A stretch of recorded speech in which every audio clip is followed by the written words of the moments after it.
Are you ready to take your real estate IQ to the next level? Do you want to know how top agents communicate with their clients and what data and sales tools they use to win in any market? Hi, I'm Jeremy Pilarski, and welcome to episode 4 of Real Talk with Realtron, the official podcast of Remax Realtron.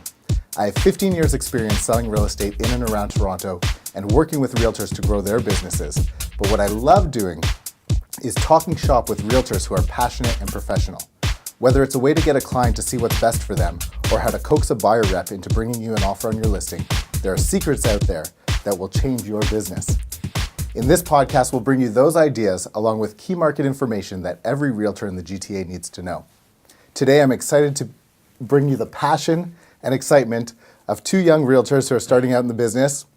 Remax Realtron 2018 Rookie of the Year, Vadim Vilensky, and Lawrence Mak, number 10 in the Bathurst office and 100% Club winner. Welcome, guys. Thanks so much for coming and doing this. Thank you for having us. Thanks. Let's get started. All right. So the first thing I want to discuss with you guys, Tony Robbins talks about business is 80% psychology, 20% mechanics. Mm-hmm. So let's go into the psychology a little bit of it.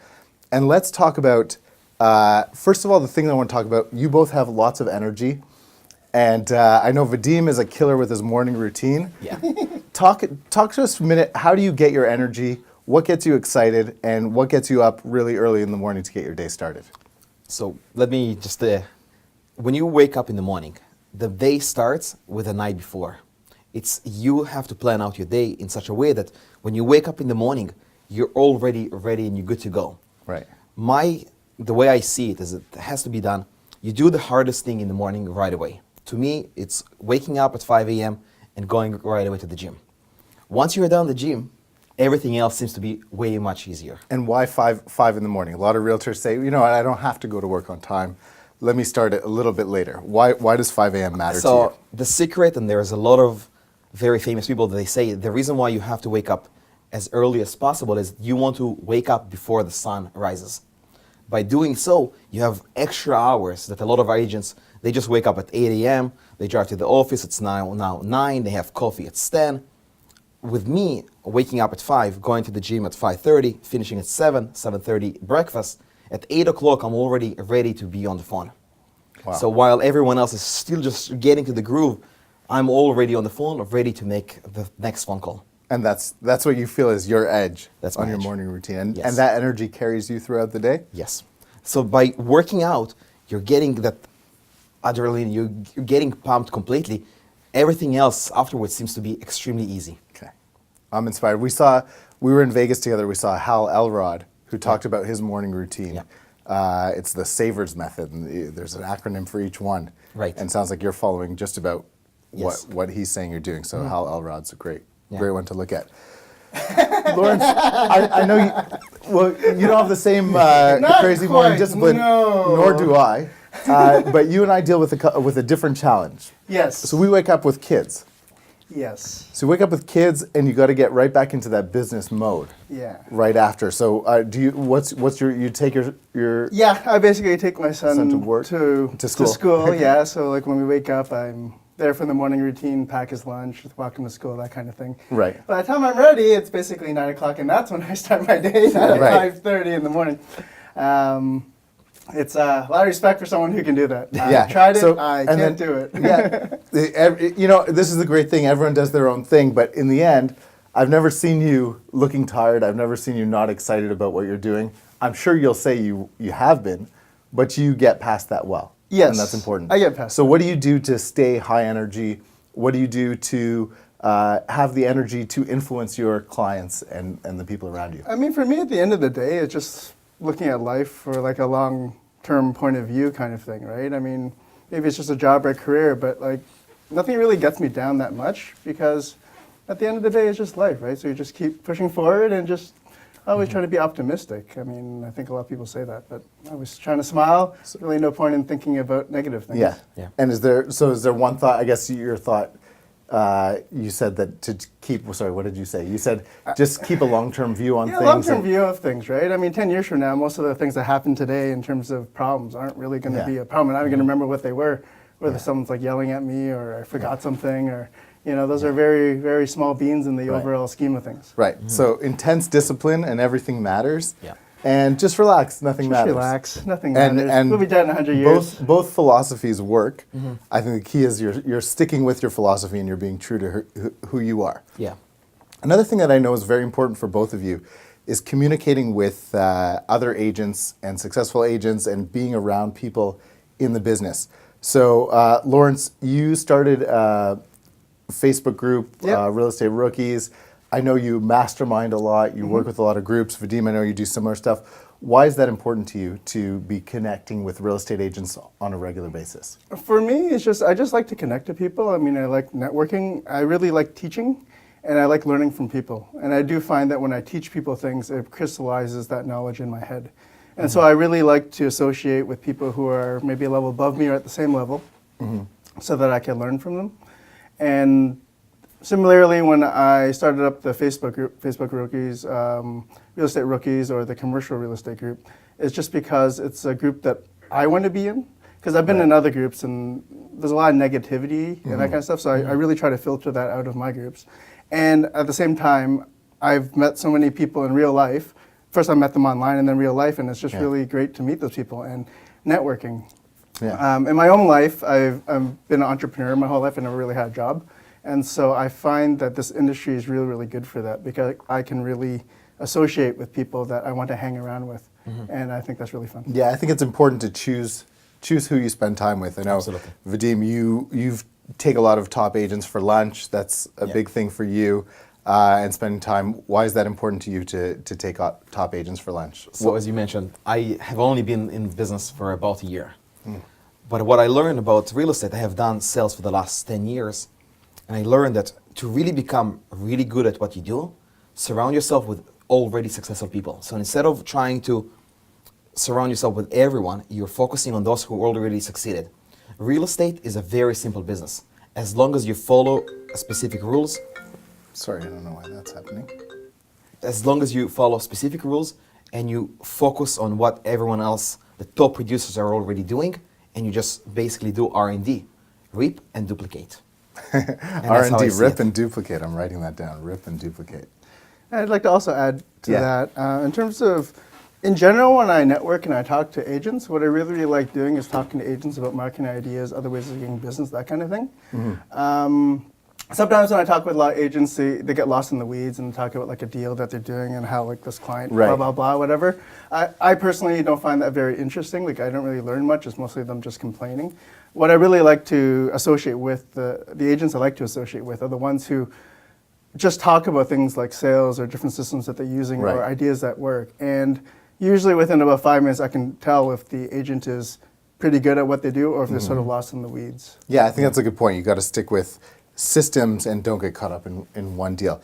So Vadim, just take us through, because a lot of agents out there say, wow, if I could go for lunch with whoever the top agent in my office is or top agent in my neighborhood or whoever it is, that would just be so amazing.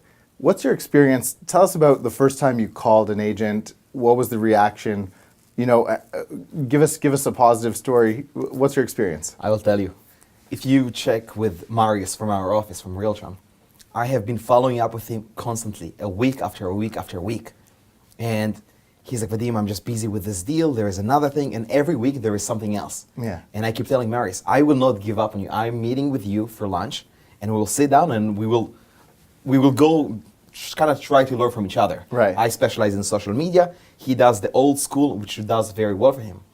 But he is a great example of how I'm just so persistent and I'm not giving up on meeting with top producers. He's an example. The idea is you have to meet with people that you can learn from. Right. I do devote also a lot of attention to new agents. Even though I'm new, but I have experience, I'm still taking out others who ask me for coffee, for example, just to meet with them, just to give them this idea what the experience is all about, what's the energy is all about when it comes to real estate. So I don't mind meeting once in a while for coffee, but with top producers, I will go for lunch. Yeah. That's my kind of. Okay, so you go for coffee with new agents, and you go for lunch with experienced agents. Yes. Excellent. Yeah. So and most agents, They're by far you find are they will receptive always to tell that? you they're busy, but as long as you're persistent and you keep trying and you go for it, eventually you'll say, you know what? Yeah, let's just go for lunch. Let's just do it. So you got to make 2 or 3 phone calls. You're saying More than that sometimes. more than that sometimes, but you're committed to doing it. Yes. And by the way, that's the same way you're successful in your business, because you don't take no for an answer. It's lead follow-up at the end of the day. It's lead follow-up. So it's just as important for you to have lunch with whoever the top agent you want to have lunch with is, as it is to meet that buyer who you think is going to buy. 100%. And you're committed to doing it. That's amazing. Okay, let's talk a little bit about business. 2018, the market's steady in places. It's uncertain in places.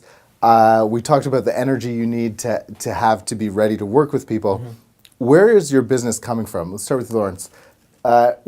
Where's most of your business is, I think, referral-based and sphere of influence-based. Right. So tell us a little about where your business comes from, how you develop relationships in business. Sure. When I first started off in my first year, I didn't really do as much, but I did do a lot of the classic things, door knocking, cold calling. I've done all those before. In my second year, when I did pretty well, I looked through my numbers, and basically 85% of the volume did come from repeat and referral.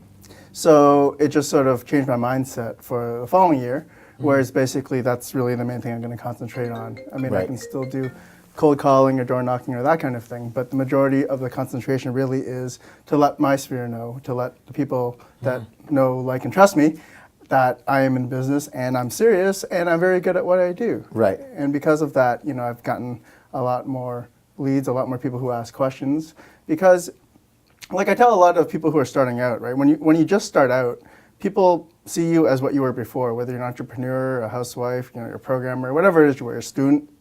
After you've been in the business for a while, a couple of years or that kind of thing, then people can start to see you as a professional. And it's not easy for them to trust you with their life savings, which is, the house, the largest asset, to say, oh, okay, you just out of school and now you have a license, great, sell my house, right? It's very difficult. So how did you go about getting people to trust you? A lot of coffees, a lot of coffees, a lot of lunches. I also post a lot on social media, Facebook, just to let people know that I'm out there doing things.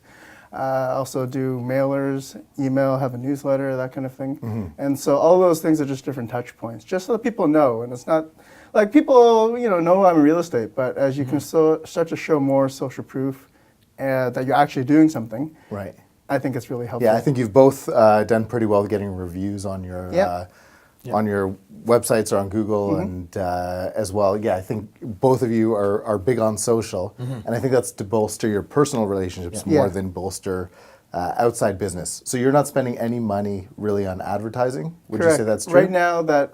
Right now, I'm spending a minimal amount to my farm, in my opinion, a minimal amount just on some Google ads and Facebook ads. Right. But the majority of my focus is really just going to people. be on my repeat and referral, at least for this year. Right. And are you following a contact system, or you just love being out with people? You go talk to people? I just love being out with people. Yeah, I'm not really as systematic in terms of that. But it's a lot easier when you have events, for example, with the home show coming up. I find that a lot easier to talk to people, to have contact points to talk to them, and then when it's done, talk to them again. Right, so you send out home show tickets to all your clients. Yep. You follow up with a phone call. Did you get the tickets? Are you going? Yeah, I'd love to of see you thing. there. You spent a day there. Yeah. And I think that's important for you to be out there knowing what's going on so you can Oh, for sure. The home show is quite amazing, sponsored by Remax. I mean, they have a lounge, they have a whole bunch. I mean, I could talk a long time about the home show, but it's just a really good benefit for being in Remax, but also just for my clients. I've had a client from Buffalo contact me and say, hey, do you think you can, swing tickets? I no problem. Really? So we worked it out, right? Because she's got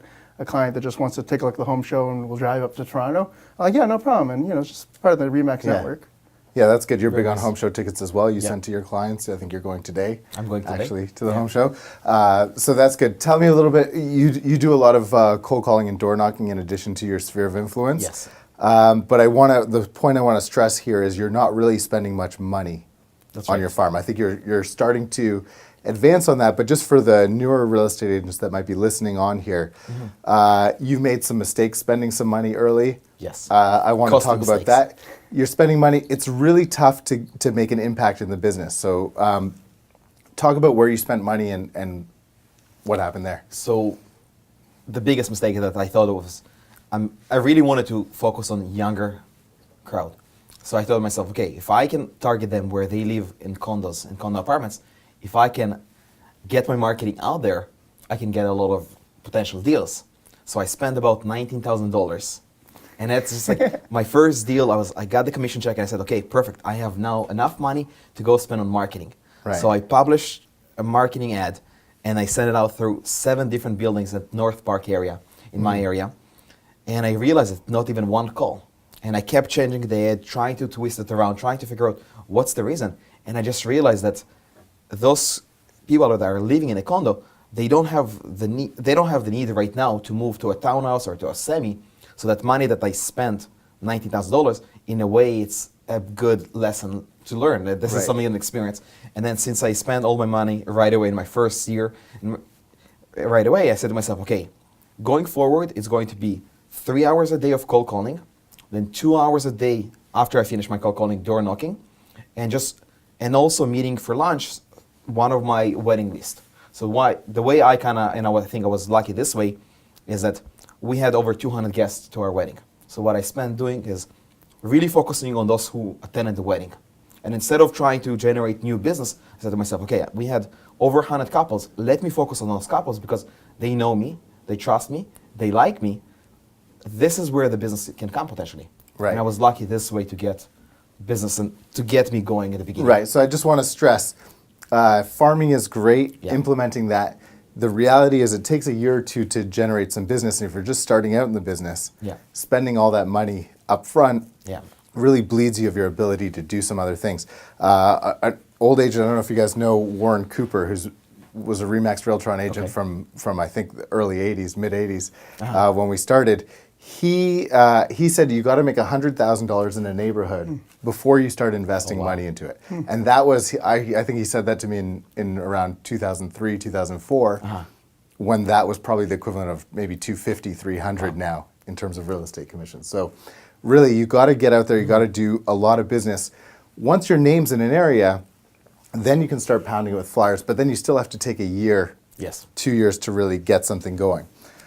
So really, I think the key is you've done well with your sphere. You talked about your wedding list. That's amazing. What are you sending regularly to those people? So to the clients that they already purchased with me? Or no, sorry, your wedding list, sphere of influence, people you'd like to do business with but haven't done business yet with you. Not yet. So the dear letter, that one of the letters that we have here at Remax Realtron, the dear letter, on a monthly, regular basis, I'm the sending dear it friend out. letter. I'm also using a CRM which has a dream campaign. So every month they are receiving some sort of value. So it's all about generating value. I'm not spamming them out there with just random information that is useless information. Really trying to benefit them. That's the way I see it. Is any agent will provide all that information, but I want to really focus on the value, something that will actually do something good for them. And that's the way I see it, at least. Right. Okay, and you talked about sending out home show tickets. Yep. Are you sending regular mailouts? Yeah, I just started this year. You just started this year, I think it's a lot better because, again, it's another touch point. Like I have a whole bunch of my sphere that's online on Facebook, but then I have a whole bunch that aren't on Facebook that have no idea how I'm doing, so I have to mail those, or a whole bunch that may or may not have email. And so between the different touch points, hopefully someone gets a message to them. Yeah, and I think you get the basis on social media, and then once they get something in the mail, I think you'll see a big increase I in your kind of return. am, actually. You're seeing that already. And that's only after one mailer, so I'm going to probably do the quarterly, maybe monthly eventually. Yeah. But quarterly, again, I have the same idea. It's less of just providing like market stat information. I really like to try adding value with all my pieces, whether it's videos or posts or that kind of thing. It's very rarely just self-promotional, like, hey, look at me. It's more like, this happened in the market, or this is something you could do, home show tickets, or it's just adding value. And so at the very end of the day, they just find me as a good resource. Right. You guys are both big on video on social media. Talk about what type of videos you talk about adding value. So how do you decide, do you have a timeline, number of videos you post? You just try and post every week? How does that work? I don't have any set schedule with that, but what I have been doing is both videos for myself and videos with other more experts, whether we're talking mortgage people or other experts such as that. Right. So you're connecting with other people. I'm connected with people outside, like real estate lawyers, that kind of thing, so that, again, I can add value. It's not just about me, but it's more like, okay, this is like, for example, I did a few interviews with Brian Madigan where we talked about the myths about a deposit and how if you don't bring a deposit in after a contract, right? Like you have to bring in the deposit. You can't just not bring the deposit and it's like a null contract, right? You can get sued for that. Right. But these are kind of things that people don't know. And if you just bring little tidbits like that to say, hey, you can't just cancel things, because you have to try to execute them in good faith or whatever it is that you have to do. These are things that could save people potentially, tens of thousands, hundreds of thousands of dollars if they knew the information. And so Right. all you want to do is to keep showing, look, I know the information, my experts know the information, I want you to know the information. And then eventually, maybe by association, they say, okay, you're the guy who wants to represent me. Yeah. But if not, then at least they can use that information for their own transaction. Yeah, I think that's really smart. I think to the value in social media a lot is what are your connections and who are you Right. connected to. So bringing other people into your Yeah. videos is great. Vadim, you do 2 videos a week, something like that? We're now expanded to 3 videos. Oh, a week. 3 videos a week. 3 videos a week. So, I mean, that's a huge time commitment. What have you found? What's your experience, So the results here- of video? So when the moment I realized that the video is the next thing, and Gary Vee always talks about it, if you're not on social media, if you're not doing videos, you're not communicating to your clients. So one thing that you and I have discussed earlier is that shoot videos and start posting them, and just let everyone know that you're in business. Right. If you're a secret agent and you're not sharing with everyone that you're in real estate, nobody will actually know about it. So what I try to do now is any situation that I have something that is cool, something that will have a value that I can do a video of, all it takes is just a 1-minute video, quickly post it, and that's it. It doesn't take much. And the way I know that Do you this post your actually videos works- unedited? Yeah, yeah. Zero touch. So you get it out. I try to do the editing. I try to do it. The problem is you're over analyzing it. Right. You're overthinking. You're like, okay, do I look right? Did I say something correctly? I'm an immigrant. Whatever I say, it sounds good. I post it and I move on to the next one. I love it. Otherwise, if I start analyzing, okay, did I say it correctly? Did I use the right? Yeah. Then you're in the mindset. You put yourself that, Right. okay, this is not right, and that's when it becomes time consuming. I shoot a video, like yesterday I did one with a cold calling, a random video, boom, all of a sudden I got a lead from that. Someone said, okay, you know what, we just saw your video, can you come in later tonight to give us an estimate of what Amazing. it's worth? The way I know that it's actually works is when I'm door knocking and someone says, hey, you're Vadim. And I'm like, how do you know? Even before I mentioned that my name Yeah. is Vadim, he's like, oh, I just saw your video on Facebook. Right. And that's $50 of advertising. That's it. Promoting a post on Facebook. Do you post on Facebook? Do you post on Instagram, your So videos? what I do is, as soon as I have a video, it's right away. LinkedIn, Instagram, YouTube, Google page, and Facebook. Right away. All of them. Right And away. do you post it individually on each, or do you have an aggregate No, company? Or? So there is a company that does that. You will be paying about $30 a month to do it. I just do it manually just do because it it's you- just all it is, copy paste, the same using Right. the same text, copy paste, and just it's done. Yeah. Lawrence, where's your stuff posted? My stuff's posted Facebook and YouTube right now. Facebook and I'm not YouTube? even on. I'm on Instagram, but I really don't understand Okay. the platform. I don't know if it's my target market. I have no idea. Instagram, I think, is where it's at now. I think it's coming. Well, you're not using Instagram. Do you use stories on Instagram? All the time. I think stories are the biggest thing now. I actually copied it from you. Oh, So as I thank said, you. R&D. I see you always doing fun videos that are hint of real estate yet not real estate, and that's to me kind of like this is the way that you connect with your Right. customers. Yeah, I always think it's like about a 2-to-1 ratio of Yes. not real estate stuff Yeah. to real estate stuff. And you get out there and people know who you are and they trust you, Yeah. and you hit them with real estate. Yeah.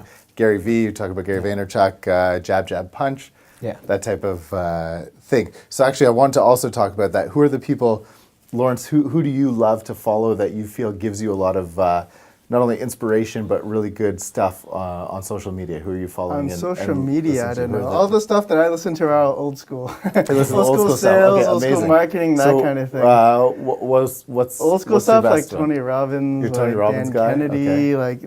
they're all pretty old. Zig Ziglar, Yeah. Jim Rohn, they're all pretty old. Yeah, so the old school I mean, guys. The information's the same. It's just Yeah. repackaged in a different way. Yeah, I feel like Tony Robbins would be like, I'm that old. But I think I bought his been tapes around when I was there, in high school or something, wow. and Yeah, that was yeah. quite a while ago, decades I ago. used so- to sit in my dad's car, yeah.